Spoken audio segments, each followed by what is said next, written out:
మన A to Z lunch box సిరీస్లో previous వీడియోలో G ఫర్ గార్లిక్ రైస్ని చూసాం కదండి. ఈ రోజు లెటర్ వచ్చేసి హెచ్ ఫర్ హెల్దీ రైస్ అండి. ఈ రైస్ని అయితే నేను మెయిన్గా ఆకుకూరలతో చేస్తున్నానండి, అందుకని నిజంగా హెల్దీ అనమాట. పిల్లలు అయితే ఆకుకూరలు తినడానికి ఎక్కువగా ఇష్టపడరు కదండి, అలాంటి వాళ్ళకి రైస్ రెసిపీ చేస్తే చాలా ఇష్టంగా తింటారు.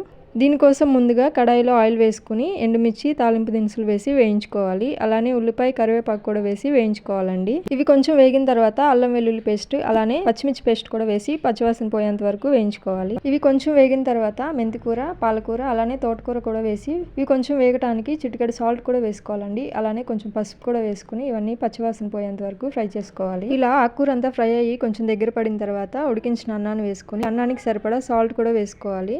ఇలా అన్ని వేసిన తర్వాత ఇదంతా అన్నానికి పట్టేటట్లుగా బాగా కలుపుకున్న తర్వాత చివరగా సన్నగా తరిగిన కొత్తిమీర వేసుకుని స్టవ్ ఆఫ్ చేసుకుంటే హెల్దీ రైస్ రెడీ అండి. ఈ హెల్దీ రైస్ ని మీరు కూడా ట్రై చేసి ఎలా వచ్చిందో కామెంట్ చేయండి. మరొక లంచ్ బాక్స్ రెసిపీతో మళ్ళీ కలుస్తానండి. థ్యాంక్ యూ అండి.